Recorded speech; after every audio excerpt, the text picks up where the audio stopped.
buenas tardes con todos y con todas. Para mí es un gusto acompañar en esta mesa Desafíos del siglo XXI en el derecho público global, que inicia con la que arrancamos las jornadas académicas de la tarde.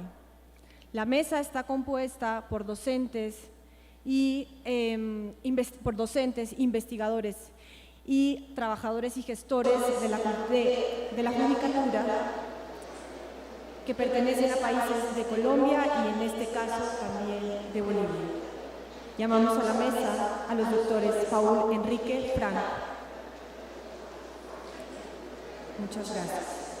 Al doctor Carlos Eduardo Martínez.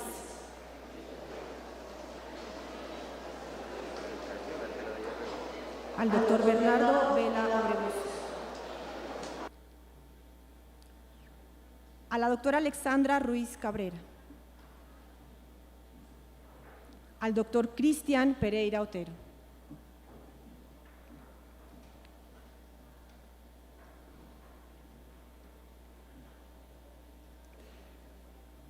Vamos a empezar con el doctor Paulo Enrique Franco.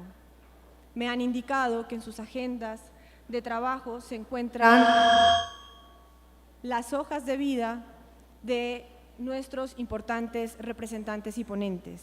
Así que saludamos con un fraternal y afectuoso saludo al doctor Paulo Enrique Franco para escuchar su disertación.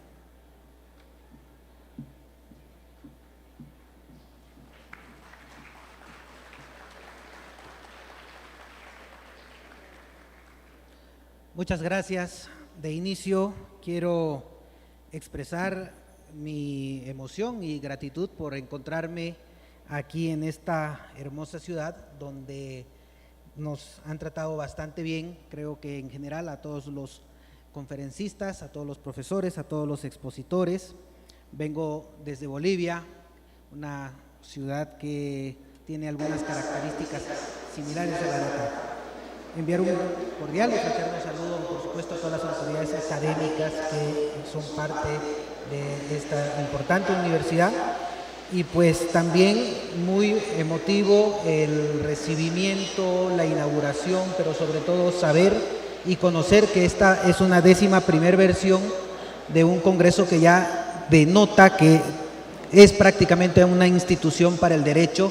Y por supuesto, pues eso contribuye bastante para forjar precisamente nuevos conocimientos o generar debate en esto que se llama la construcción de todo lo que hace a los encuentros y desencuentros y desafíos que tenemos precisamente en el siglo XXI y que ocupan a esta mesa. Yo había escogido una temática que está relacionada precisamente a tensiones que prácticamente están rigurosamente y estrechamente vinculadas a cuestiones que siempre generan, por un lado, un conflicto, pero por el otro también amerita el reconocimiento de una especie de beneficio. Lo que opté es generalizar a través de un título que se denomina Transformación Estatal mediante el constitucionalismo digital.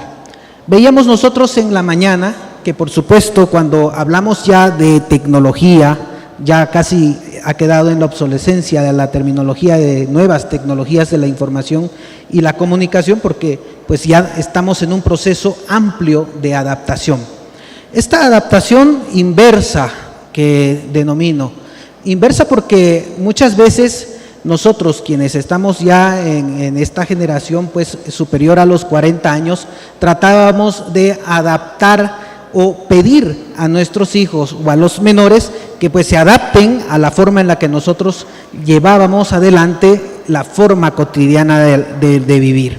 Sin embargo, producto precisamente del proceso evolutivo y de repente hasta disruptivo de la evolución de la tecnología, la adaptabilidad es inversa.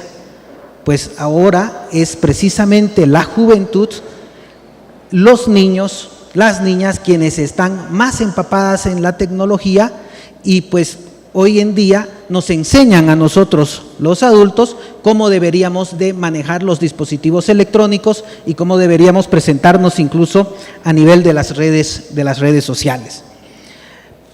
Pero esa es la parte bondadosa, ¿cierto? Porque también habíamos visto en el transcurso de la mañana una exposición muy interesante acerca de inteligencia financiera, si vale la terminología, que pues conlleva muchos beneficios cuando sabemos utilizar las plataformas digitales que están precisamente destinadas para generar economía, para generar recursos y para mover todo el movimiento económico que se da a través precisamente del entorno digital. Pero este gran avance, que por supuesto conlleva muchos beneficios, no hacer filas en los bancos, transferencias mucho más seguras, en tiempo mucho más oportuno, también tienen sus perjuicios. Los perjuicios que luego se denotan en los ciberdelitos, en aspectos que están relacionados también a otro tipo de connotaciones que pues nos van a generar un riesgo si es que no conocemos y no sabemos manejar de forma responsable la tecnología. Entonces, este avance de la digitalización pues nos está llevando a procesos profundos de transformación, tanto en las redes, en las relaciones sociales, en las relaciones jurídicas y promovidas muchas veces por las redes sociales. Y resulta que hoy en día el acceso a Internet pues ya se constituye prácticamente en un servicio básico, como lo es la electricidad, como lo es el agua. Pues hoy en día quien no está con conectividad pues se siente hasta indefenso.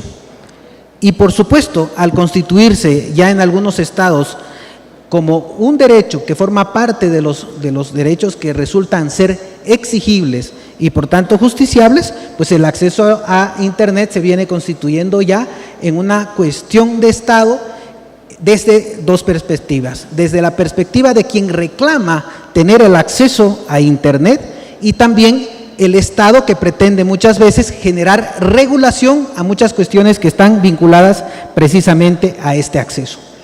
Y con lo que se confronta muchas veces por este erosivo acceso a Internet y a la implosión de las redes sociales es con la libertad de expresión.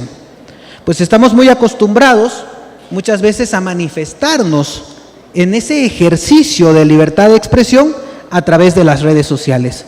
Y a veces no medimos o a veces no meditamos que con un mensaje, con una opinión, hasta con un like que no se constituye en una expresión en sí, pero sí que tiene efectos también por el hecho de una adhesión a algo que nos interesa o que nos gusta, pues podemos generar un daño o un perjuicio.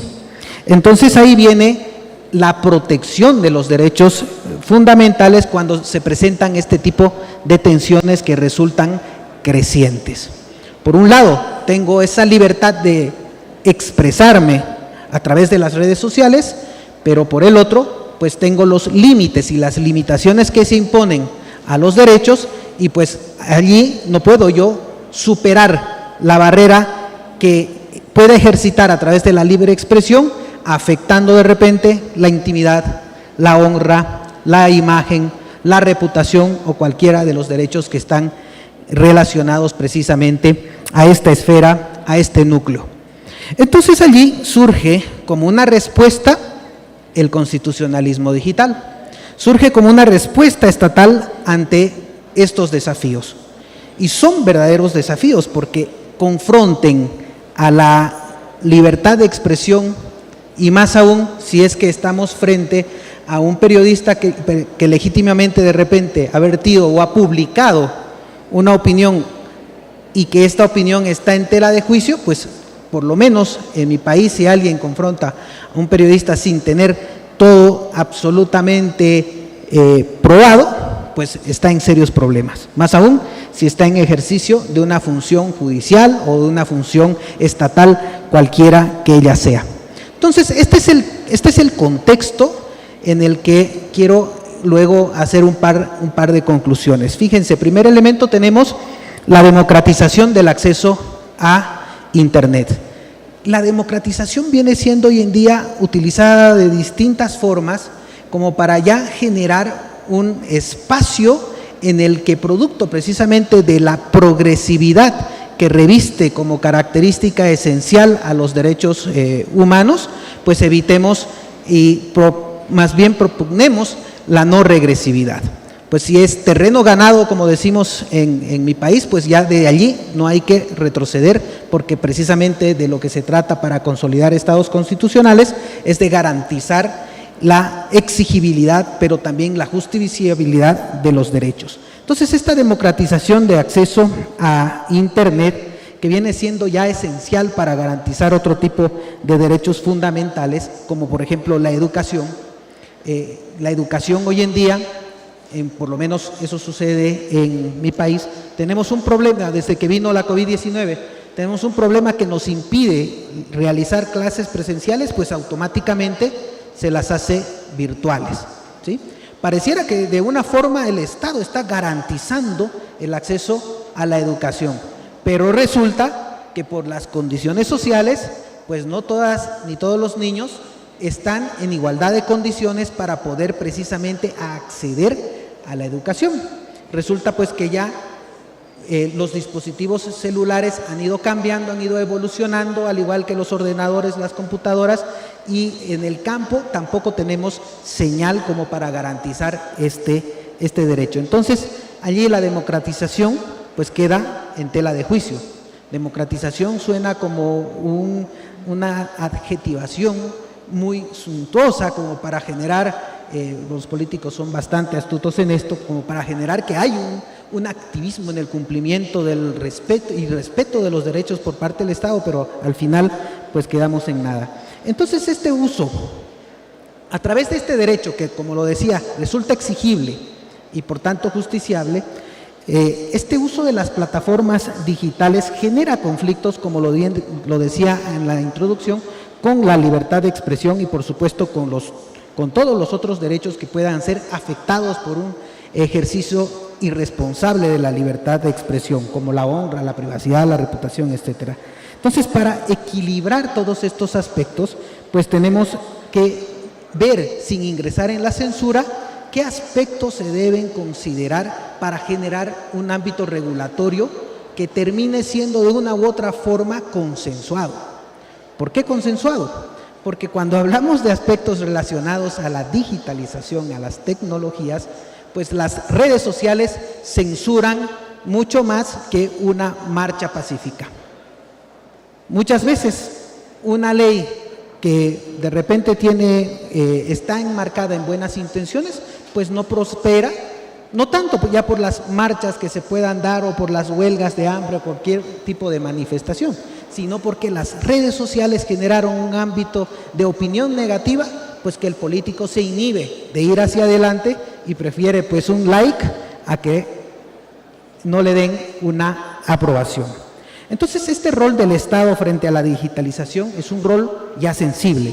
El Estado tiene que actuar en generar esta regulación en los dos ámbitos que les decía. Uno, garantizar que el acceso real a Internet realmente se constituya en un servicio básico, pero además en las condiciones que exige las personas. Se me cae una plataforma digital e inmediatamente en otra plataforma están los reclamos, ¿cierto? Entonces hay que garantizar también que este acceso sea de calidad. El servicio de Internet tiene que ser de calidad, porque si no también voy a recibir los reclamos. Y por supuesto, la intervención del Estado para la protección de los derechos que puedan ser vulnerados sin, como lo decía, asumir un control absoluto sobre los contenidos. Porque al final del día, el Estado no va a poder controlar los contenidos de la plataforma, porque los Estados no tienen esa capacidad de generar el control.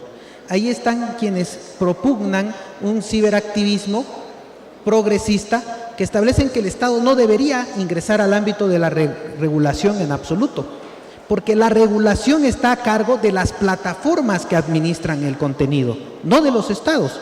Y estas plataformas tienen características transnacionales porque no están presentes en un solo Estado. Y por último, cambian constantemente de domicilios. Entonces, quienes están dentro del ámbito de la progresividad establecen que el Estado no debería de intervenir, sino más por el contrario, dejar que la intervención sea por parte de las plataformas que consideren un contenido que sea sensible o que pueda generar, por ejemplo, un discurso de odio, pues que venga el veto por parte de ellos y no por el Estado. Entonces, allí vemos cómo esta búsqueda de la censura muchas veces también queda en tela de juicio. La libertad de expresión, como lo decíamos, en Internet, este derecho de poder comunicarse, tiene sus riesgos impuestos producto de la desinformación. Pues si la información que se transmite es absolutamente veraz y cumple con todos los requisitos estatuidos y establecidos en el orden interno, pues no vamos a encontrar una vulneración de ninguna característica o de ninguna naturaleza. Las vulneraciones vienen y se dan precisamente cuando existe un uso desmedido, desproporcionado de los entornos virtuales, de los entornos digitales, de las propias plataformas y por supuesto de la forma en la que uno decide generar el ámbito de la expresión.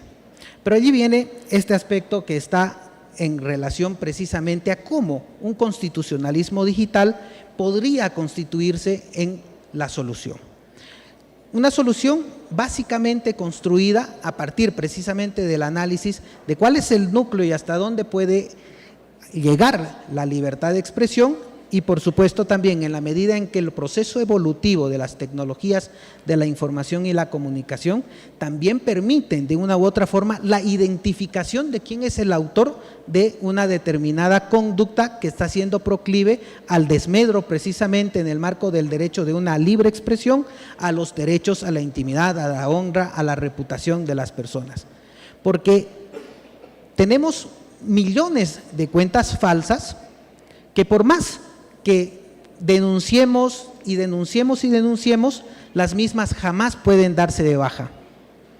Y pues toda la información que generan de supuestos delincuentes, de supuestos estafadores. Hoy veíamos que, por ejemplo, hay entidades bancarias que suelen generar los requisitos como para que alguien no pueda acceder al crédito. Pues si a usted lo ponen, le postean una foto cualquiera y le colocan que es un estafador y resulta que se hace viral por algún motivo ese hecho, digamos, noticioso que está en contenido de redes sociales, cuando usted vaya a una entidad financiera a pretender realizar un trámite va a encontrar muchas trabas, porque va a tener que demostrar usted, no el sistema, usted tiene que demostrar que ese es una noticia falsa. Y ahí no le están invadiendo solamente la intimidad, la reputación, la honra, la dignidad, le están generando un perjuicio y un detrimento de orden económico. Y esa libertad de expresión, ¿a quién se le atribuye? ¿Quién era el titular de la expresión realizada? Ni siquiera se sabe, ni siquiera podemos identificarlo, es una cuenta falsa. Ni qué decir del conjunto de extorsiones que se dan también producto de estos aspectos, ¿no? Entonces ahí la regulación en el marco de un constitucionalismo digital obviamente no va a partir necesaria e imprescindiblemente de un proceso de reforma de la Constitución o de inclusión en la Constitución de todos estos aspectos, sino que un activismo en el buen sentido, no en el desmesurado, un activismo en el sentido de activarse más que de hacer cuestiones más allá de lo que se pueda realizar. Está en manos de los jueces, quienes tienen el ejercicio de la interpretación, está en manos de los legisladores que tienen que hacer el desarrollo de la Constitución a través de las normativas, pero para pretender ingresar en esta esfera de una regulación, de una adecuación, de una interpretación de todos estos aspectos que puedan luego colocarse, estudiarse, analizarse y profundizarse en esto que hoy día conocemos como el derecho digital. Entonces, a manera ya de conclusiones, para ser muy cuidadoso y respetuoso con el tiempo, el constitucionalismo digital que nos propone una nueva forma de organización estatal en la era digital.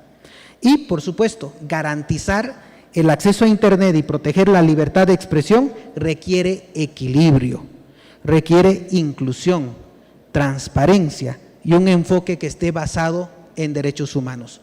Porque todo desarrollo normativo siempre debe partir de una perspectiva en derechos humanos. Eso es lo único que nos va a ayudar a mantener y sostener una convivencia pacífica, que es lo que todas y todos sobre todo anhelamos.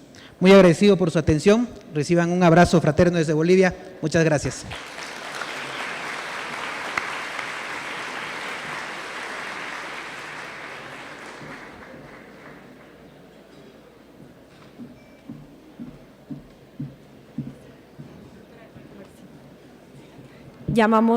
Invitamos a la mesa al doctor Álvaro Alfonso Patiño.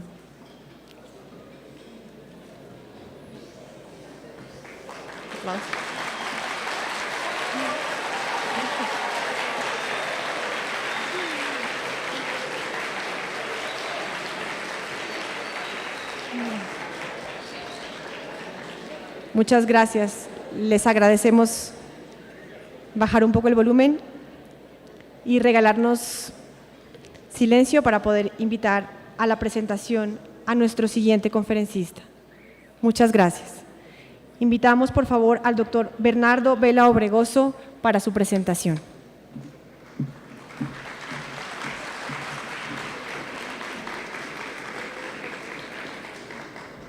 Por favor. Ahí estamos, ¿no? Mil gracias. Ahí está bien. Perfecto. Muy amable. Buenas tardes a todas, a todos. Una gratitud enorme por la invitación que me hicieron para estar en mi tierra, a la que volveré pronto, espero definitivamente. Un reconocimiento enorme a esta universidad, a la Facultad de Derecho, a este congreso, porque se ha vuelto muy famoso. Ya en Bogotá somos objeto de envidia los que somos invitados, y los compañeros en las universidades nos dicen: ¿y cómo hacemos para participar allá? Pues sí, son 11 años de 11 congresos seguidos, y eso le da prestigio a la universidad, eso merece un reconocimiento, y además es el reconocimiento más justo porque es el reconocimiento que se le hace a la labor intelectual. Nos puso a los nariñenses en la vista del país y también del mundo, y eso hay que reconocerlo, hay que disfrutarlo. Por eso, felicitaciones a los organizadores, a las organizadoras, a la amabilidad con la que nos acogen, a la genialidad que invitan y que ya da un poco de miedo participar, porque uno dice: cada vez el debate se vuelve más complejo, cada vez el debate se enriquece mucho más. Mi conferencia, en este caso, por la invitación de Cristian, tiene que ver con el derecho y la ciencia, pero con la capacidad que tiene el derecho y el derecho que yo estudio, que es el derecho internacional, de poner control sobre los desarrollos de la ciencia. Porque así como hubiera querido concluir con esa idea, quiero iniciar en algún momento, y después de lo que los europeos llaman Segunda Guerra Mundial, en medio de semejante crisis ética, en medio de semejante crisis económica y el arrasamiento de Europa, se suscitó una pregunta a los 10 años de la Segunda Guerra Mundial. Y el que la propuso, antes de proponerla, convocó a los genios de la época. Y entre esos, Bertrand Russell invitó a Albert Einstein y a los otros premios Nobel de ese año. Y entre todos, en una publicación que luego se siguió prolongando en el New York Times, se hacían la pregunta de: ¿la ciencia será, como preguntaban en el Renacimiento los pensadores de la modernidad, el instrumento que libere al ser humano al fin de tantas esclavitudes? ¿O la ciencia nos volverá a esclavizar? Y la ciencia no solo nos podría volver a esclavizar con el poder que desarrolla, sino que también podría destruir a la especie misma. Ese anuncio fue terrible, conmovió al mundo, pero no tanto como para caer en la cuenta de lo que se estaba advirtiendo. que si la ciencia se pone al servicio de la destrucción, como se puso durante la Segunda Guerra Mundial, como en efecto se había puesto en la Primera Guerra Mundial, como se puso al servicio de la destrucción en la Guerra de los 30 años para hablar de los orígenes de la modernidad, en un cuento terrible que nos trae Schiller sobre lo que fue la Guerra de los 30 años hasta que se firmó la paz en Westfalia, hito esencial para nosotros los internacionalistas. Pues el peligro fundamental de la sociedad está en manos de algo que nadie hubiera creído, de la propia racionalidad humana.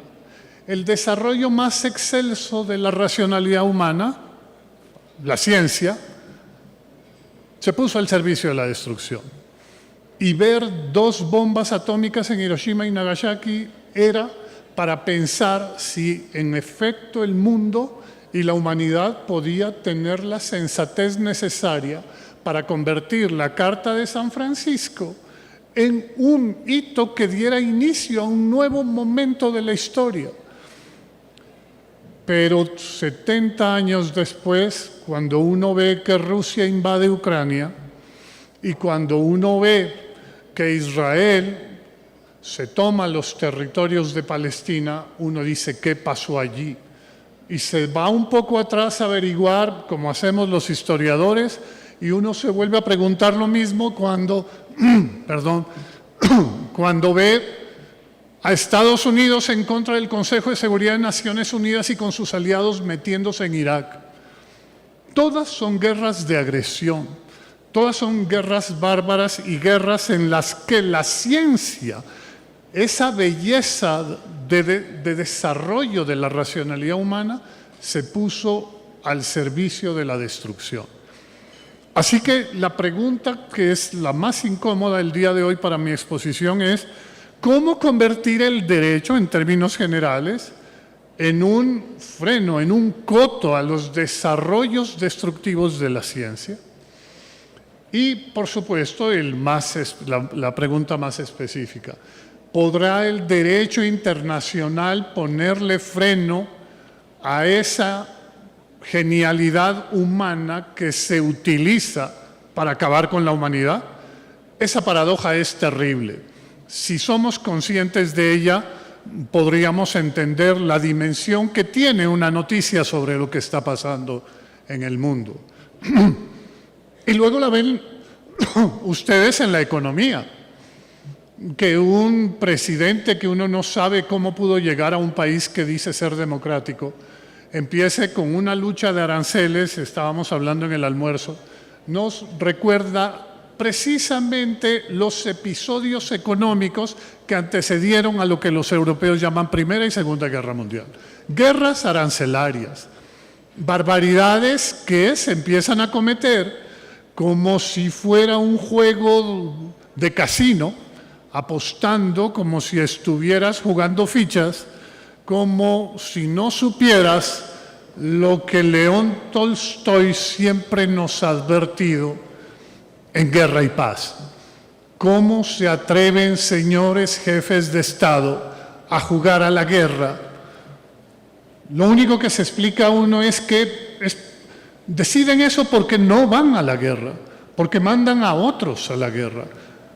Y no por convicción, sino por fuerza o por lavados cerebrales. ¿Cómo puedes llevar a toda la juventud a morir por una causa que no es sino la causa de la ambición de esos jefes de Estado? Guerra y Paz debería ser un libro que reproduzcamos a diario para entender lo que está pasando en el mundo hoy. Y la pregunta sigue siendo la misma. La hizo Tolstoy, la hizo Tomás Moro al origen de la modernidad. Allá en el Renacimiento inglés, cuando se asomaba eso que llamamos mundo moderno, y cuando se asomaban esos productos de la ciencia que nos hacían pensar en un mundo mejor, de manera equivocada entonces, claro, uno se preguntaba, llegados a la modernidad, y Tomás Moro decía, ¿y cuál va a ser la solución? ¿Cómo vamos a enfrentar este nuevo mundo que se ve que viene? Todavía seguía escribiendo en latín Tomás Moro, pero ya empezaban unos años después a escribir en inglés. Ya empezaba Cervantes a escribir en español y estaba muriendo la lengua latina. La Edad Media se estaba diciendo adiós, estaba naciendo la modernidad, y en el Renacimiento ya estamos viendo todos los episodios que hoy nos dicen dónde estamos. Y dos de ellos que uno los puede sacar para analizarlos son eso. Primero, ¿cómo se va a estructurar el mundo moderno? El mundo moderno será de estados. El que no sea estado no va a tener futuro. Hay que fundar estados. Los estados tenían una virtud. Por primera vez desde que hay estados en Europa, Europa no fue invadida por los orientales. Tenía virtudes el Estado, pero el Estado era la guerra. El Estado es, como nos lo dice Max Weber crudamente, el monopolio de la fuerza legítima. Así que el mundo de los Estados resolvía problemas, pero nos trajo nuevos problemas. ¿Quién resuelve los conflictos entre Estados? ¿Y quién resuelve los conflictos entre estados si los estados empiezan a usar la ciencia para empoderarse con sus ejércitos y fortalecer su capacidad de destrucción? ¿Quién le va a poner coto a eso? El derecho puede hacerlo. ¿Puede el derecho constitucional decir hasta dónde puede llegar la ciencia? Les habla un miembro del Comité de Ética de mi universidad en el Externado de Colombia. Y tratamos de decirle a los que investigan, oiga, ya no puede usted andar haciendo juegos genéticos, usted es responsable de las personas que participan en la investigación. Oiga, ya no puede usted descontar lo que puede pasar cuando se apliquen los hallazgos científicos que usted logra. Son su responsabilidad. Así que la ciencia tiene un primer control, es el control ética. Tenemos comités de ética para eso. En algún momento pasa al derecho. ¿A cuál derecho? ¿Al derecho constitucional a través de la dignidad humana? La ciencia que hay en el mundo en algún momento está bajo el control de la ética de los que la producen, de los que la financian, de los que la promueven, de los centros de investigación que la amparan. Pero en otro momento pasa al derecho. Las preguntas que yo me hacía para venir a hacer esta exposición eran esas. ¿Qué partes del derecho internacional están encargándose de ponerle coto a los desarrollos científicos? Y esa pregunta me vuelve donde mi filósofo favorito, Russell, la planteó. Tenemos el desarrollo ético, la humanidad tiene el desarrollo ético necesario para controlar el impresionante poder de destrucción que tiene el ser humano. El derecho internacional, pasen de la ética al derecho, el derecho internacional tiene el poder para poner freno a los estados que quieren hacer la guerra destructiva apoyándose en los desarrollos científicos. Y la respuesta es tan precaria como si el Estado tiene poder para impedir que Rusia se meta en Ucrania o que Israel atente de manera genocida contra los palestinos. Si no existe el poder para frenar el poder del Estado, ¿con qué poder vas a frenar el poder de los estados que usan la ciencia? El mundo que viene no es grato de vivir.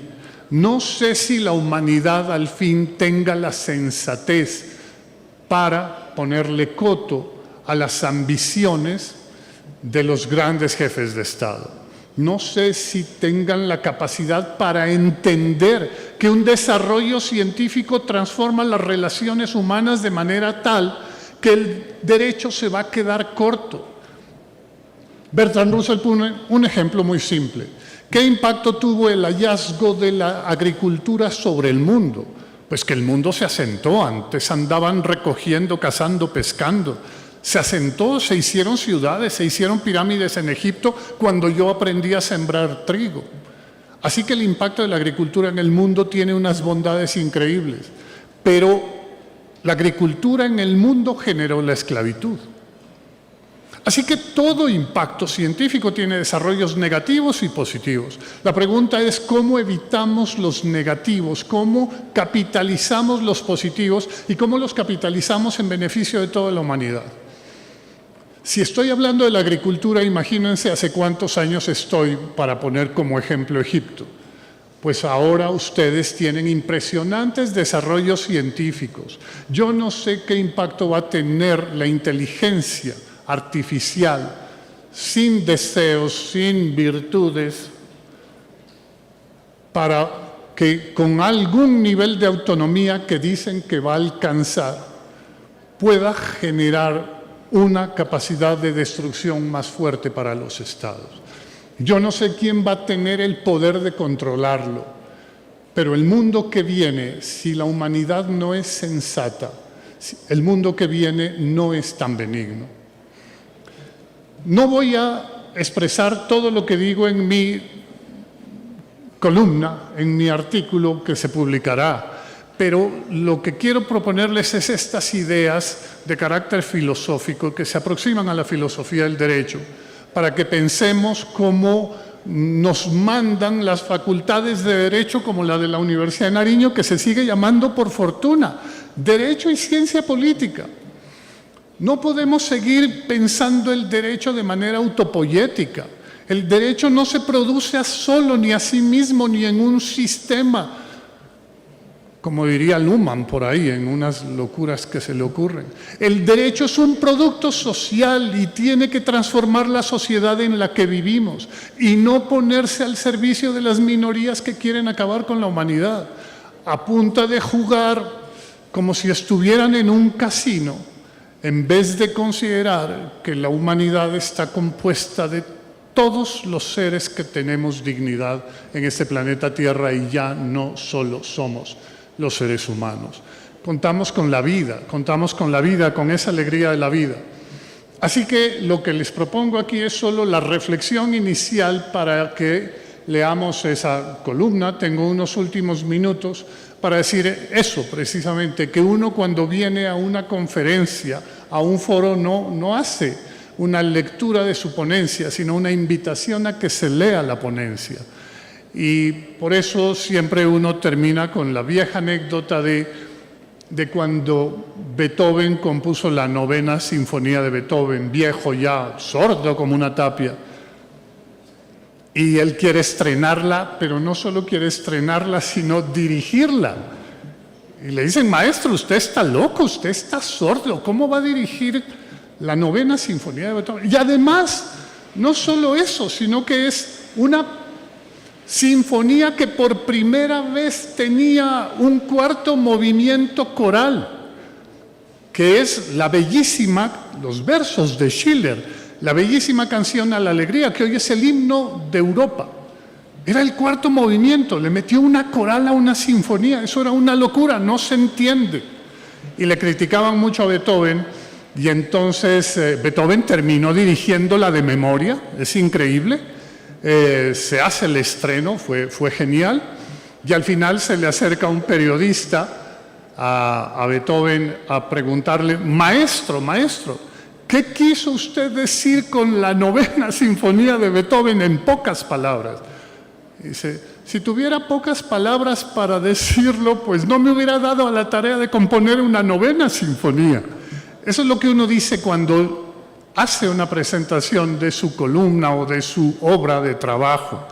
Hace una presentación, hace un llamado, hace la idea general que me permitió escribir esta síntesis de este debate de la filosofía del derecho que está muy cercano al derecho. El derecho tiene que entenderse con la realidad social. Estamos en una facultad de Derecho y Ciencias Sociales. Estamos en un derecho constitucional que no se puede alejar de la ciencia política. Y estamos en unos debates de derecho internacional que se quedan fuera de lugar si no tienen que ver con las relaciones internacionales.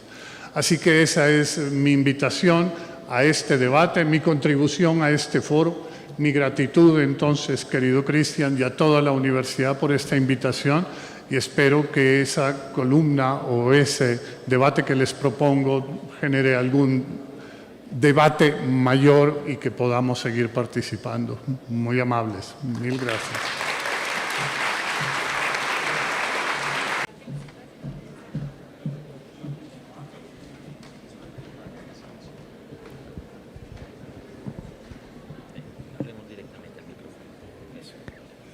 Me solicitan que les indique que se necesita silencio para poder seguir escuchando a las presentaciones de esta tarde. Agradecemos al doctor Bernardo Vela y llamamos a este espacio a la doctora María Alexandra Ruiz Cabrera.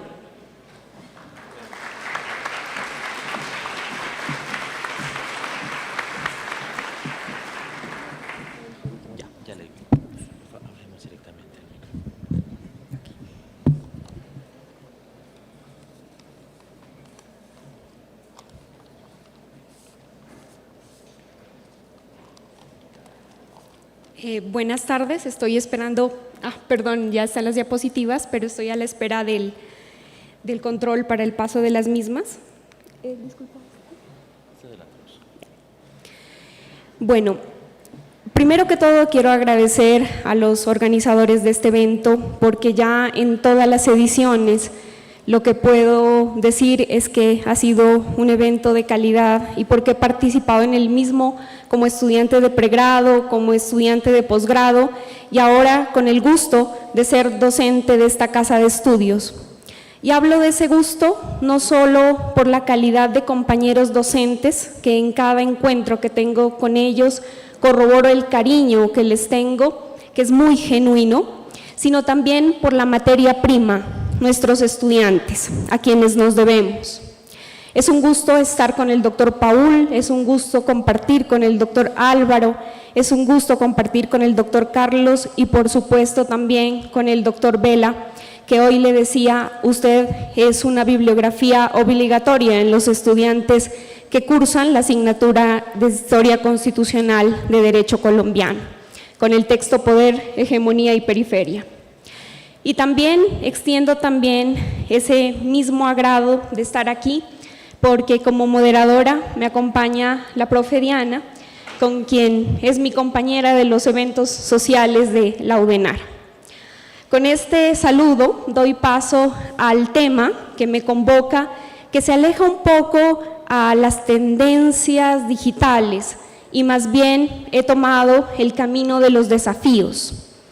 Y es así que vamos a tratar la ley de la universalidad, el servicio público y el saber ser. Van a ser estos tres los ejes que nos van a acompañar en este momento. Así las cosas, necesito que el auditorio quede en un plano de total igualdad. Si bien todos nacen iguales, pero hasta ahí lo son, y esa es una diferencia que da riqueza porque cada uno contribuye desde un ámbito diferente en un elogio a la igualdad material. En este momento y para esta disertación sí quiero que nos pongamos en un plano idéntico de igualdad. Es así que mis queridísimos representantes de curso, es así que los estudiantes que pasan ahora a tercer año de Derecho, es así que los que ya van a consultorios jurídicos y los que están en primero, quinto y cuarto año, estamos hoy en un mismo plano para poder dirigirme como lo dije. Pero también, si ello no basta, saber que todos venimos de ideas, de procedencias, de libros leídos distintos, de lugares diferentes, y como lo decía, es una riqueza, pero que hoy quisiera que estemos en el mismo escenario y por ello, como lo plantea la imagen, una sola definición, un solo concepto puede ser diferente de acuerdo a lo vivido, ¿no? Para Guillermo Tell, un reto, la manzana; para Adán y Eva, el pecado; para Blancanieves, un veneno; para Newton, una posibilidad. Y así somos todos. Hemos vivido de manera diferente, pero hoy estamos aquí en un plano de igualdad. Y si ello no basta, recordarles que todos tenemos el 100% de posibilidades de morir. Con esta introducción, que ya creo que es bastante extensa, ahora me adentro yo a ese mismo tema de exposición. Y es que debo confesarles que cuando me hicieron la invitación y uno tiene la difícil tarea de elegir el tema que va a tratar, dudaba mucho en traer lo que ya van a conocer, va a ser la esencia de esta disertación. Y es porque decía, ¿por qué voy a hablar yo del buen comportamiento si quizá muchas veces he fallado, he tenido errores? Pero precisamente ello me llevó al convencimiento de que quién no, y que siendo así estamos dentro de las posibilidades de falla como ser humano, la necesidad y quizás hasta la exigencia de fallar. Porque si el intento es la búsqueda de la felicidad, de la tranquilidad o cualquier objetivo que usted se haya propuesto, y si es un intento, habrá posibilidades de falla. Con esto entonces vamos a ingresar a un autor. Yo también traigo un autor favorito y es Kant. Resulta que Kant, con todas las críticas que puede tener respecto a que es un utópico, pero bienvenida a la utopía si nos permite caminar, diría Galeano, entonces traigámoslo al contexto bajo la figura de la ley universal y bajo la noción de los imperativos que él ha propuesto en uno de sus textos, pero para lograrlo tuvo que escribir muchísimos textos anteriores y así proponer sus categorías y los imperativos categóricos que finalmente se condensan en 4 fórmulas universales. Primero, ¿qué es un imperativo hipotético? Pues resulta que un imperativo hipotético es el que ofrece una condición para lograr un resultado. Y así las cosas, cuando se ofrece una condición para lograr un resultado es porque hay algún tipo de interés, lo plantea este autor. Y si es así, eso es lo que se da en el ámbito privado, en lo personal. Y por ello entonces la introducción. Si tenemos la posibilidad de falla, es un imperativo hipotético el hecho de que usted en su vida personal y privada tiene, creo que hasta el legítimo derecho de fallar, aunque muchos lo toman de costumbre. Pero ni usted ni yo estamos lejanos al día de volver a cometer un error. Así entonces la invitación es a que sean unos fracasadores, pero no unos fracasados, porque esto lo que busca es lograr una contrición, una purga, y de esa manera buscar y avanzar hacia los ideales que cada uno de ustedes tenga. Pero es diferente al planteamiento de los imperativos categóricos, porque aquí Kant ya dice, este es el deber ser, y este, como deber ser, no debe permitir o al menos restar el máximo de falla. Y esto es lo que tiene que guiar el servicio público, porque estamos hablando de lo colectivo, de lo que todos tenemos como asociados. Y entonces aquí nos presenta 2 ejemplos. El uno, el de la biblioteca pública. Pues hagamos de cuenta que todos aquí en este recinto queremos y tenemos el afán de consultar un texto. Y al momento de consultarlo, también nos nace el afán de apoderarnos del mismo, es decir, de no retornarlo a esta biblioteca pública. Si todos lo hacemos, el bien colectivo desaparece. No habría biblioteca pública. Y nos trae otro ejemplo adicional. Si hay un médico que no se destaca precisamente por sus mejores condiciones, como Galeno, pero es hijo de un amigo y le doy la oportunidad de que entre a laborar en una institución prestadora de salud, pues resulta que cualquiera también podrá llegar requiriendo esa atención y en ese orden cualquiera tendría en riesgo su derecho a la salud. Y esto hagámoslo extensivo a todos los campos, ¿no? Operadores jurídicos, quien da el turno, nuestros legisladores que tienen la misión sagrada de hacer las leyes y todos los campos del servicio público. Con esto entonces quiero dejar claro un planteamiento. El imperativo hipotético es válido, es totalmente válido, creo que hasta es un derecho, pero tiene que estar dentro de los escenarios de la vida personal y la vida privada. Entre tanto, que lo sublime del derecho público requiere de un imperativo hipotético.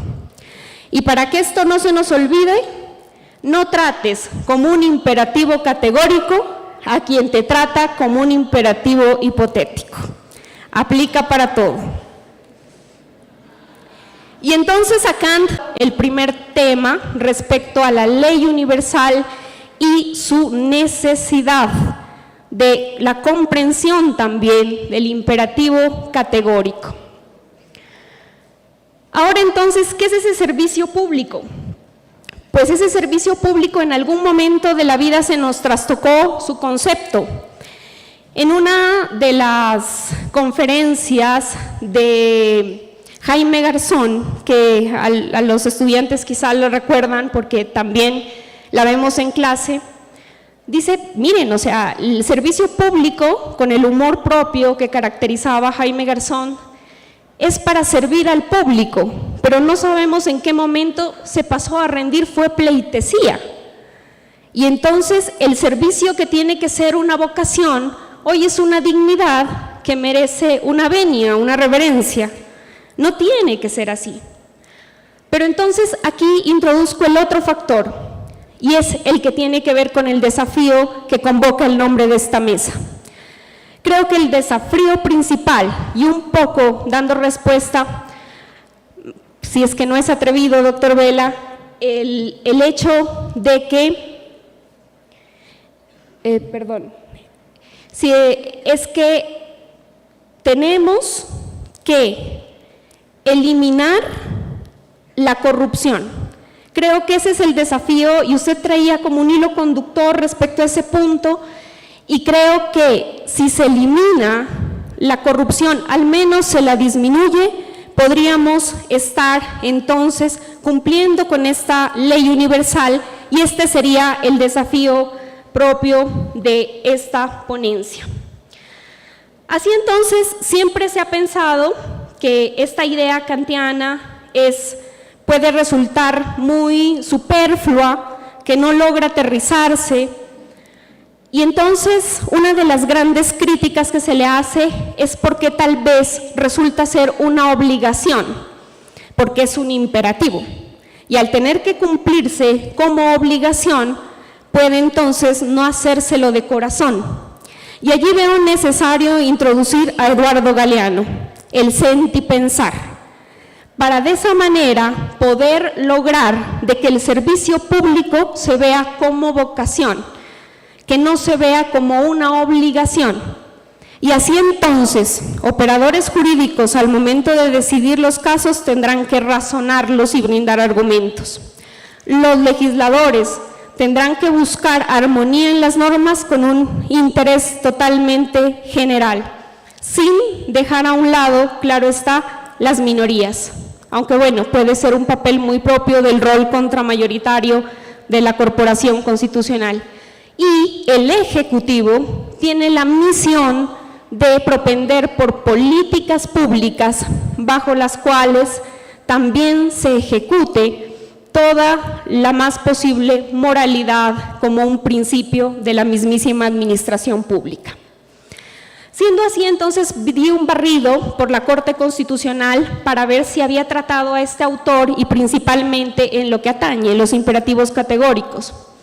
Y noté que hay muchas decisiones que tocan a Kant, particularmente en lo que atañe a la humanidad, en lo que atañe a la dignidad humana, en lo que atañe a que el hombre no es un medio, sino un fin en sí mismo. Pero particularmente hay dos decisiones que me parecieron muy bonitas para trabajar. La C-335 del año 2008 es la que plantea lo que cuando inicié trabajando este tema parecía que era algo loco que se me había ocurrido, pero lo noté que en esta decisión dice que el servicio público es un imperativo categórico que tiene que estar al servicio de la ciudadanía desde una perspectiva de honestidad. Y adicionalmente, la C-539 del año 2011, cuando la Corte Constitucional hace un estudio del delito de prevaricato, y recordemos el artículo 230 de nuestra Constitución, los jueces están sometidos al imperio de la ley. Entonces aquí se hace una variación y tal vez también es punto de esta propuesta. No solo están sometidos al imperio de la ley, es más, no hay que sacramentalizar esa ley. Los jueces están sometidos al imperio de la dignidad y los jueces están sometidos al imperio de la materialización de los derechos. Ese sería el punto correcto y este se toma como el imperativo dentro de esta sentencia de constitucionalidad.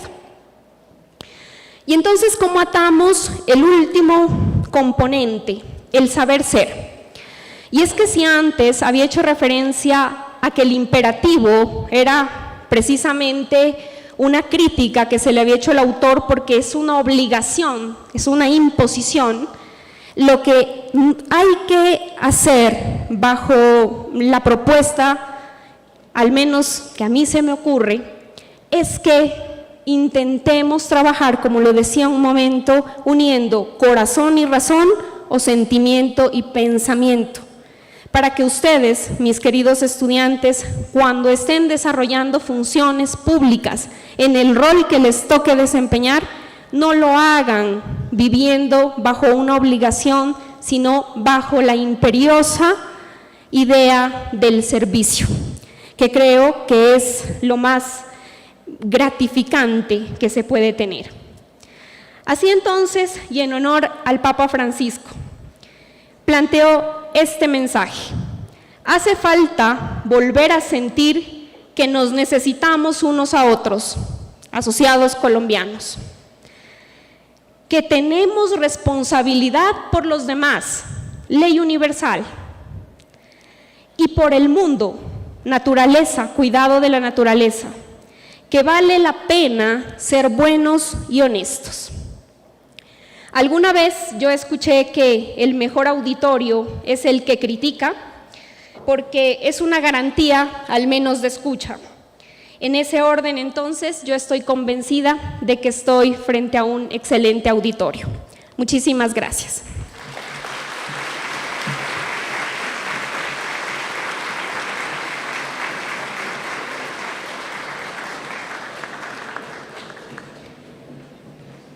Y con muchas expectativas por lo que será su disertación, que estoy seguro será excelente como todo lo que usted hace. Y obviamente no quiero iniciar la disertación sin saludar la presencia del maestro Bernardo Vela.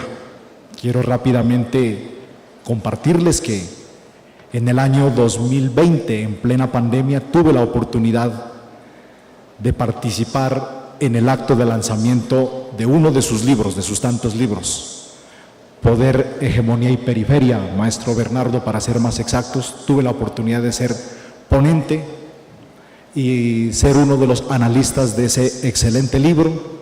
Y gracias, maestro Bernardo, gracias por reivindicar la realidad social.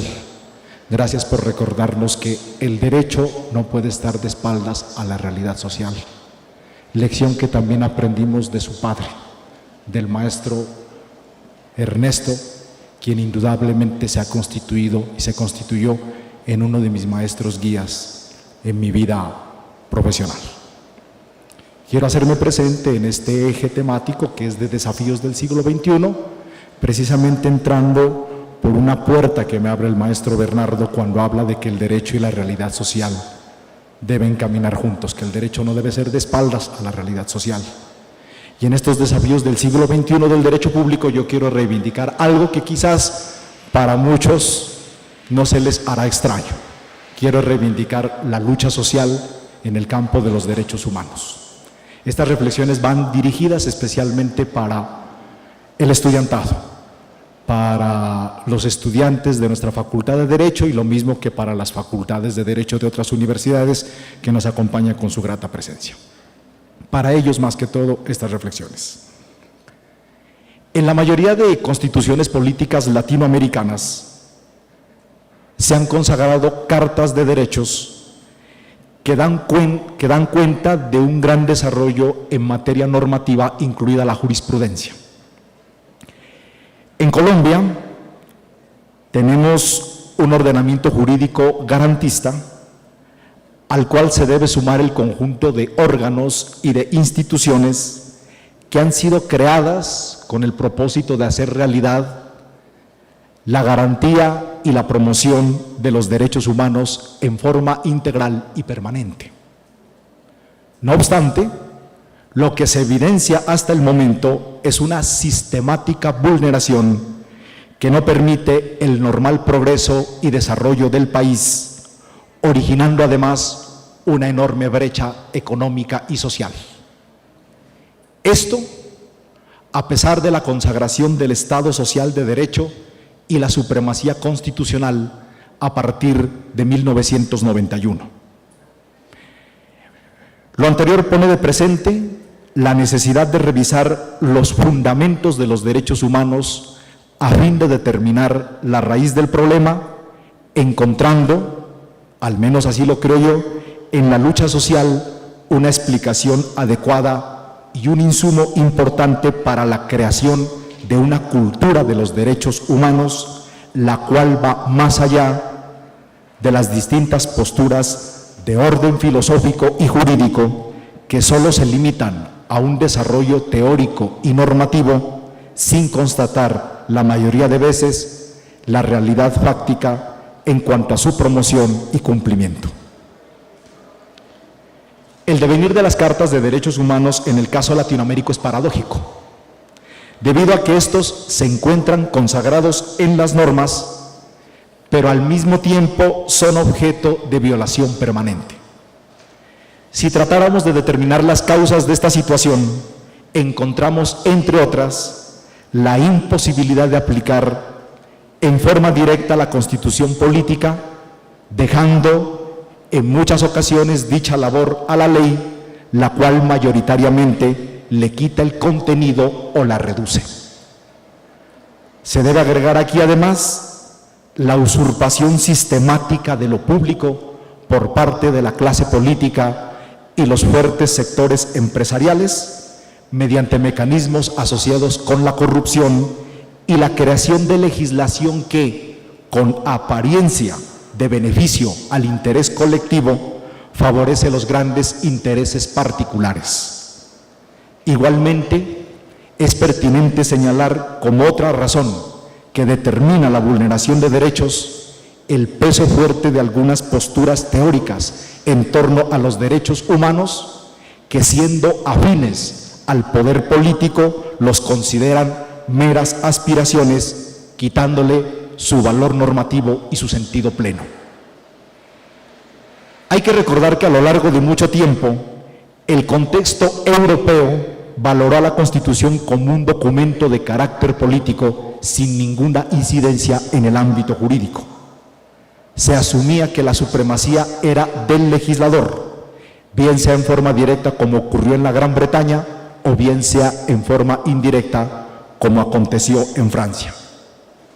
Hay que recordar también que en el caso norteamericano fue distinto, debido a que allá desde un comienzo se logró consolidar la propuesta de un Estado constitucional de derecho, cuyo principal cimiento sería la idea de la supremacía jurídica de la Constitución, a la cual se le dio la consideración de una norma jurídica con fuerza vinculante. En Colombia se acogió la visión europea, es decir, nuestro ordenamiento jurídico se fue moldeando a partir de la supremacía de la ley frente a la Constitución. Por tal razón, a lo largo del siglo XIX, los pocos derechos incluidos en la Carta se asumieron como simples declaraciones morales sin un valor jurídico vinculante que servían como parámetros de orientación al legislador pero no lo obligaban. Con el transcurrir de los años, se fue formando en el contexto nacional una corriente de pensamiento jurídico a partir de las nuevas obras de la teoría del derecho y de la argumentación, que iba mucho más allá de las ideas kelsenianas y que comienza a darle prelación a la decisión judicial, impulsando así una principialística que llegará a ocupar su lugar de importancia en la Constitución Política de 1991, cuyo contenido hace énfasis en los principios, valores, derechos y acciones, los cuales darían nuevas herramientas para la proyección futura de los fallos judiciales. Con la Constitución del 91 se consolidó la idea de una carta vinculante para todas las ramas y órganos del poder público y con eficacia directa sobre el resto del ordenamiento jurídico, configurando además una serie de mecanismos e instituciones que apuntaban a la democratización del poder político mediante una novedosa distribución y un control integral a través de diversas formas, incluido el control ejercido por la ciudadanía. Bajo esta consideración, se puede afirmar entonces que nuestro país pasó del Estado de Derecho al Estado Social de Derecho, obviamente desde una perspectiva hasta el momento bastante nominal. No obstante, la Corte Constitucional ha señalado que el Estado Social de Derecho no se limita a reconocer derechos a los individuos, sino que además funda su legitimidad en la eficacia, en la protección y en el otorgamiento efectivo de los mismos, es decir, beneficios que de manera imperativa deben ser otorgados a sus titulares. Igualmente, el Alto Tribunal Constitucional formuló de manera inicial los contenidos de ese Estado Social de Derecho y estableció dos dimensiones: la cuantitativa, relacionada con el llamado estado de bienestar, y la cualitativa, que hace alusión al conjunto de principios y derechos fundamentales que inspiran el funcionamiento de la organización política.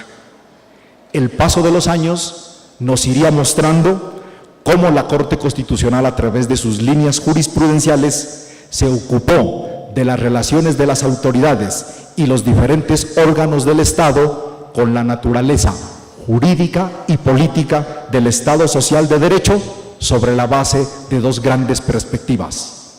La primera, el papel del legislador, cuyas decisiones normativas se supone deben atender la justicia y la equidad, y la segunda, la construcción de políticas públicas por parte de las autoridades, especialmente las de elección popular. La Constitución Política del 91 entonces tomó los aspectos esenciales de la concepción de los derechos fundamentales emanada del constitucionalismo alemán que se configura después de la Segunda Guerra Mundial y del constitucionalismo español a partir de 1978, e hizo una consagración de derechos por generaciones, diferenciando los derechos fundamentales de los derechos económicos, sociales y culturales y de los derechos colectivos y del ambiente. No obstante, la Corte Constitucional asumió un criterio de interpretación amplio mediante el cual construyó un concepto jurisprudencial de derechos fundamentales indicativo de que estos no son únicamente los consagrados en el capítulo primero del título segundo de la Constitución Política. Entre las pautas fijadas se destacó la de la conexidad, que permitía darle fundamento a cualquier derecho de tipo constitucional por su estrecha relación con un derecho individual. Estas se fueron ampliando con una serie de argumentos de tipo axiológico con el objetivo de amparar la dignidad humana como un derecho fundamental, además de ser principio fundante y valor, y con categorías como la del derecho mínimo vital como parte de la vida en condiciones dignas. La dinámica de ampliación de criterios por parte de la Corte Constitucional continuó más adelante al entrar a considerar que todos aquellos derechos constitucionales que sean necesarios para el logro de la dignidad humana serán tenidos bajo esa importante influencia significativo que supera la clasificación por generaciones que se hace de los derechos, permitiendo configurar una denominación muchísimo más adecuada que trajo un cambio sustancial en los niveles de protección, pues en este sentido todos los derechos están a la misma altura. Bien, no obstante, la realidad nos muestra que pese a la supremacía constitucional puesta en marcha a partir de 1991, que pese al paso del Estado de Derecho al Estado Social de Derecho y pese a la amplia consagración normativa de los derechos, acompañada de sus extensos desarrollos conceptuales, tanto en materia doctrinal como jurisprudencial, los incumplimientos y vulneraciones son permanentes. Surge entonces la pregunta acerca de la causa que determina tal situación, encontrando, entre otras, una razón que nos parece determinante y que pasamos a explicar brevemente a continuación.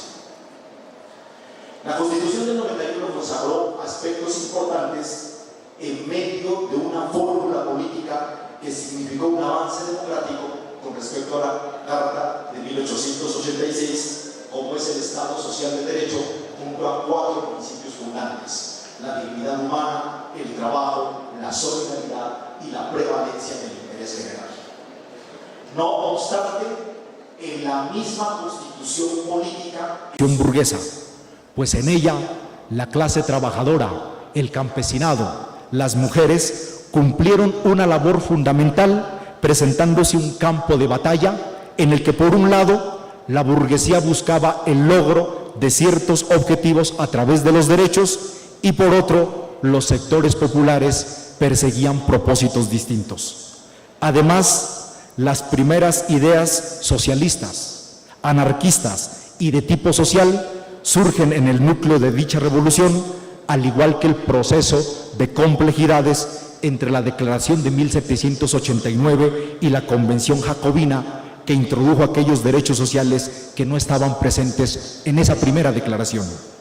Por lo tanto, no se trata de meros derechos burgueses los que se comienzan a conquistar, los que más adelante se fortalecerán con los salarios, con la seguridad social, etcétera, sino de reivindicaciones en las que la clase trabajadora jugó un papel protagónico, confirmando que los derechos humanos surgieron históricamente como una aspiración de la humanidad. En otras palabras, tales derechos no son creación del mundo burgués, están creados en el mundo burgués, que es distinto. Por ello nos identificamos con aquellas tesis que, partiendo del fundamento de la lucha social y de una cultura de derechos humanos, consideran se puede generar la consecución de algunos factores tales como: primero, la promoción y testimonio de valores de humanidad para convocar a otros sectores populares en aras de irradiar medios más amplios de legitimidad político-cultural de las luchas en favor de los derechos. Segundo, el fortalecimiento de las denuncias en caso de violación de derechos humanos. Tercero, el control social y popular a la aplicación de las normas que contienen los derechos. Y cuarto, una política permanente de educación popular en torno a los derechos humanos. Consideramos que de esta manera se pueden generar unos niveles adecuados de conciencia social sobre los derechos humanos que, además de la protesta por su vulneración o incumplimiento, también ocasionarían situaciones de apoyo eficaz cuando las autoridades tengan la voluntad de garantizarlos, pero se encuentran con la fuerte oposición de los grandes grupos económicos. Muchísimas gracias. Agradecemos la disertación del doctor Carlos Martínez. Invitamos a este espacio para escucharlo al doctor Álvaro Alfonso Patiño.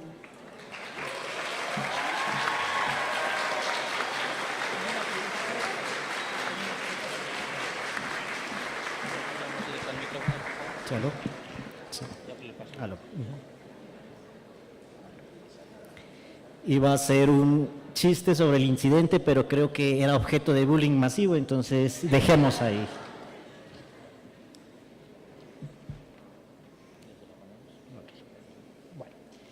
Muy buenas tardes a todos y todas. Básicamente lo que les voy a presentar está plasmado en un documento más extenso en el cual planteo algunos desafíos que enfrenta el control de convencionalidad en el sistema interamericano. Estas ideas fueron fruto de la reflexión que he llevado a cabo en la universidad, primero que todo en pregrado con estudiantes de Teoría General del Derecho Internacional, de organismos internacionales, así como de la maestría en Derecho Público, junto con el doctor Cristian Pereira, en un proyecto que tenemos sobre la convergencia de los controles de convencionalidad, constitucionalidad y legalidad. Entonces, digamos que ese es como el marco en el cual nosotros iniciamos ese punto. Para iniciar entonces esta disertación, el punto de partida con el cual yo quiero iniciar es Kelsen. Kelsen y su teoría del derecho internacional. Recordemos básicamente que Kelsen en sus primeras etapas tenía una idea del derecho internacional bastante fuerte, lo que implicaba que en caso de choque entre el derecho internacional y el derecho interno, la norma interna ipso facto era nula. Sin embargo, y obviamente por los inconvenientes políticos prácticos de esta noción, Kelsen más adelante va a morigerar la situación para llevar a cabo un, digamos, monismo un poco más relativizado. ¿En qué sentido? Sí, la norma se la pueden aplicar, pero no genera nulidad ipso facto. La conclusión aquí es que ese es como el marco teórico en el cual quiero que nos centremos, es decir, una primacía del derecho internacional. Sin esa primacía es imposible comprender el control de convencionalidad. Bueno, no tenemos la presentación todavía, pero bueno, ya la tenemos acá. En este punto, miremos la experiencia europea de primera mano. Ustedes pueden ver en la presentación esta norma de la Constitución francesa. Y aquí el Tribunal Constitucional francés, en una decisión de 1975, dijo: el respeto de los tratados es un problema de legalidad, no de constitucionalidad. Por consiguiente, difirió la aplicación o no de un tratado internacional a los jueces, llámese en estos casos a jueces ordinarios, Consejo de Estado y Corte de Casación. Se dice, o algunos autores manifiestan, que aquí es donde realmente inicia la idea del control de convencionalidad. En el caso de Italia, desde el 2007 utilizó el Convenio Europeo de Derechos Humanos como parámetro de constitucionalidad. Es decir, básicamente lo que nosotros hacemos en Colombia a través de nuestro bloque de constitucionalidad, sino que ellos le llaman norma interpuesta. Por consiguiente, eso implica la posibilidad de declarar normas de orden interno como contrarias a la Constitución por violación al Convenio Europeo. El caso español es diciente porque utiliza la expresión control de convencionalidad y la trae del sistema interamericano. En la presentación ustedes pueden ver el artículo 96.1, del cual el Consejo Constitucional Español llega a esta conclusión, que el problema entre la ley y un tratado internacional es un problema de aplicación de la misma, no un problema de constitucionalidad. Luego, entonces, serán los jueces, dentro del ámbito de sus competencias, los que determinen, uno, si hay contradicción, y dos, si debe o no debe aplicar el respectivo tratado. El problema, entonces, surge con el 10.2 de la Constitución Española. Si ustedes la examinan, se darán cuenta que hay otro parámetro cuando se trata de derechos humanos, la Declaración Universal de Derechos Humanos y los tratados sobre el tema. En este punto, aquí hay dos posiciones que son muy interesantes. Si el derecho humano del Tratado Internacional está reconocido dentro de la Constitución y hay un choque eventual entre ellos, ese es un problema de constitucionalidad. Luego iría al Tribunal Constitucional. Pero recuerden ustedes que los temas de constitucionalidad, o mejor, de la acción de constitucionalidad en el sistema español no es como el nuestro. No cualquiera puede hacerlo. Luego, entonces, ahí tienen un problema. La otra hipótesis es que tengamos un derecho humano que esté reconocido en un tratado internacional, pero no en la Constitución. En ese caso, se maneja el artículo anterior y, por consiguiente, es un tema de aplicación de la norma. Otro aspecto importante es el Tribunal Europeo de Derechos Humanos. En el Tribunal Europeo, digamos, tampoco se maneja el concepto de control de convencionalidad, o por lo menos no en la versión interamericana. Básicamente, el Tribunal Europeo lo que hace es hacer directrices a través de sus sentencias para que los estados hagan la convergencia o la coherencia entre sus sistemas internos y el derecho emanado de la Convención Europea. Aquí cabe a destacar algo muy importante, el famoso principio de margen de apreciación.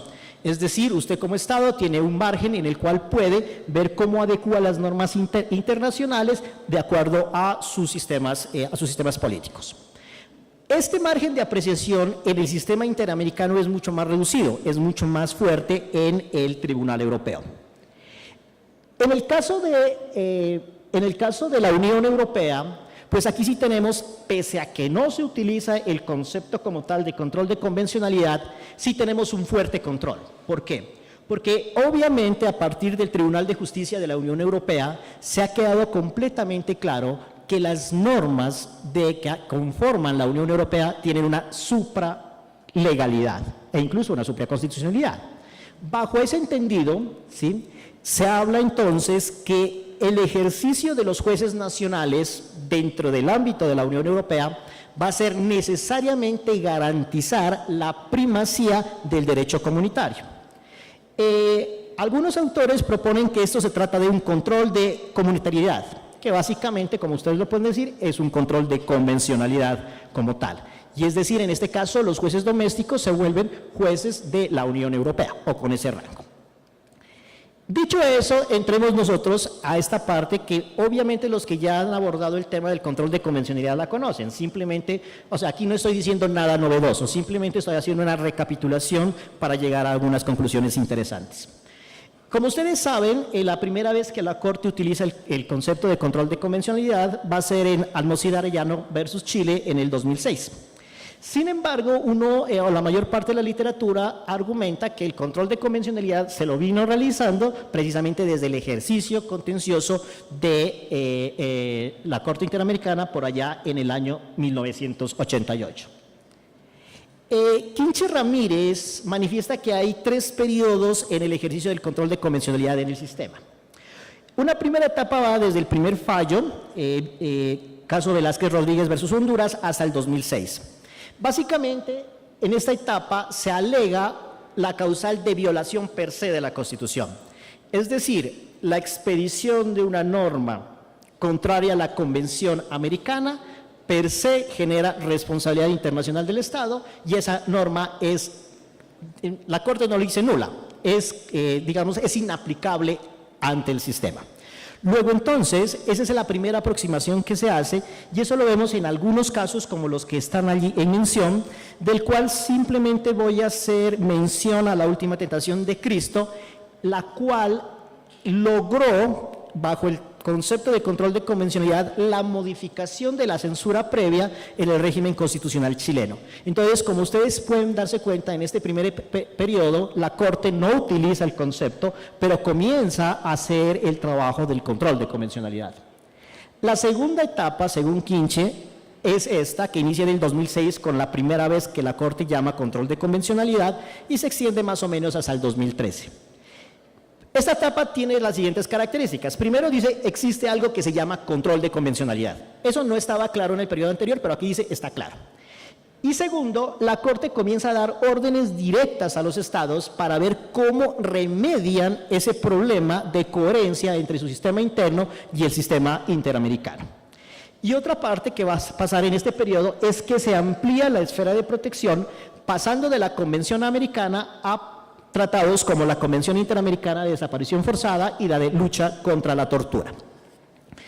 Bajo este punto de vista, algunos casos importantes que ustedes los pueden ver están ahí en pantalla y aquí básicamente me voy a referir a los casos mexicanos, sobre todo porque impactaron el sistema jurídico constitucional mexicano, y en este último de Montiel Flores versus México existe un voto que los invito a que lean, el voto concordante de Eduardo Ferrer MacGregor.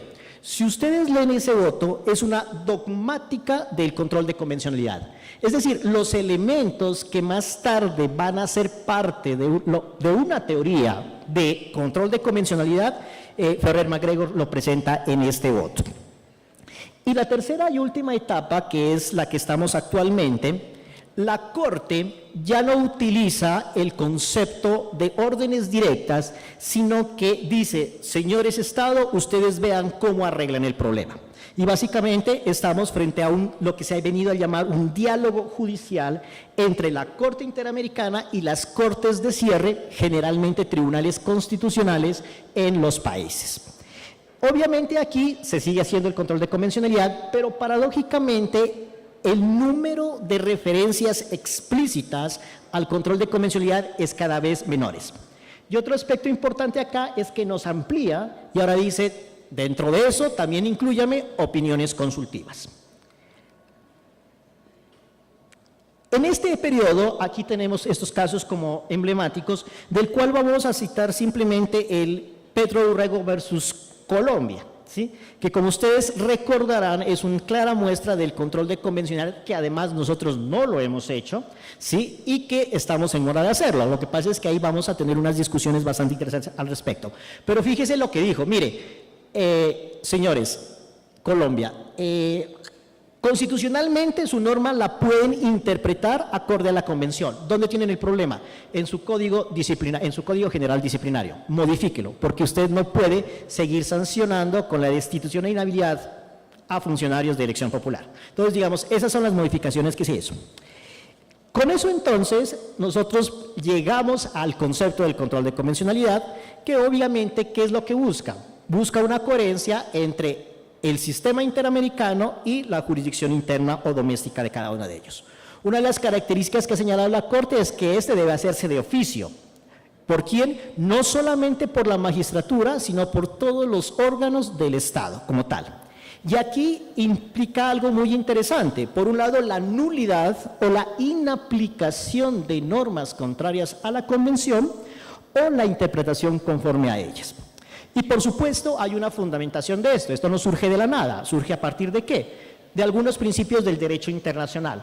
Principio pacta sunt servanda, buena fe, efecto útil de los tratados y la prohibición que se tiene de los estados de invocar su derecho interno para no aplicar el derecho internacional. Con todo ello, entonces, nosotros hablamos, o mejor, para efectos de esta disertación vamos a hablar de algo que es el bloque de convencionalidad, es decir, el marco jurídico con el cual se trabaja el control de convencionalidad. Básicamente esto está conformado por la Convención Americana, algunos tratados interamericanos sobre derechos humanos y la jurisprudencia, tanto contenciosa como consultiva, que tiene la Corte Interamericana. ¿Bajo qué entendido? Bajo el entendido de que la Corte Interamericana pues, es el intérprete legítimo de la Convención Americana y de los demás tratados. Dicho esto, voy a terminar con este punto que es como lo interesante o lo propio que les puedo explicar a ustedes. ¿Cuáles son los desafíos que a mi juicio presenta el control de convencionalidad? Primero, la universalización del control de convencionalidad. Si ustedes examinan el sistema interamericano, nosotros tenemos como punto de partida la OEA. La OEA está conformada por 34 estados, ¿sí? Pero fíjese que la Convención Americana tan solo ha sido ratificada por 23 estados. Y la Corte solamente tiene competencia sobre 20 de ellos. Luego, entonces, el sistema no es un sistema totalizante en el ámbito interamericano, lo cual hace que efectivamente sea una debilidad para los demás estados que no hacen parte de este sistema interamericano de protección de derechos humanos. Fíjese que en el caso europeo, a partir de la Convención, el Tribunal Europeo y el Consejo de Europa están conformados por 46 estados y todos los 46 estados son estados parte de la Convención Europea y son parte de la competencia del tribunal. Entonces ahí creo que hay un problema que debería comenzar a trabajarse en aras de solucionar eso. Segundo punto. Tenemos un problema como que lo traía a colación el profesor Carlos Martínez sobre el protocolo adicional a la Convención Americana en materia de derechos económicos, sociales y culturales. En ese escenario solamente son justiciables dos derechos, sindicación y educación. En el estado actual, que era lo que reclamaba el profesor Martínez, en el estado actual de la discusión, pues yo creo que está por fuera de duda que los derechos económicos, sociales, culturales y ahora ambientales son justiciables. Luego, entonces, el control de convencionalidad sí va a tener un serio problema, por lo menos desde el punto de vista del protocolo, al menos que se siga utilizando la figura que utiliza el constitucionalismo colombiano sobre este derecho, si bien no está protegido, no es justiciable, sí lo es porque está vinculado a un derecho protegido por la Convención, de la cual la Corte sí es parte. Entonces, digamos que esa interferencia indirecta es una salida, pero a mi modo de ver no es una salida muy técnica y que muy poco fortalece la idea del control de convencionalidad. Tercer punto, aclaración del bloque de convencionalidad. Si ustedes de la literatura especializada dice, básicamente, que la Corte tiene también o puede declarar la responsabilidad internacional y hacer control de convencionalidad sobre la Convención y otros tratados. Si ustedes ven los tratados, solamente hay 3 tratados en los cuales directamente hay competencia sobre la Corte. Sin embargo, la Corte ha ampliado el rango de acción y cobijado otros tratados interamericanos. Eso amerita una seria reflexión sobre los alcances de la interpretación de la Corte, sobre los alcances de las obligaciones internacionales de los Estados. Y aquí viene un punto. Muchos autores meten de ese tema, todo el corpus juris interamericano. Pero recuerden que el corpus juris interamericano viene inclusive con tratados que van desde 1924. Luego, entonces, no pueden ser todos ellos. Aquí yo propongo una diferencia muy clara entre corpus juris interamericano y bloque de convencionalidad. Lo que pasa es que, vuelvo y repito, habría que depurarlo, y eso es labor de la Corte, por supuesto, este concepto. Justicia transicional. Resulta que los escenarios de justicia transicional, claro ejemplo Colombia, son un reto para el sistema. Muy seguramente Venezuela, Nicaragua y Honduras van a transitar hacia ellos. Aquí entonces vamos a tener unos serios de problemas de cómo evalúa la Corte Interamericana una situación que es política, una negociación política.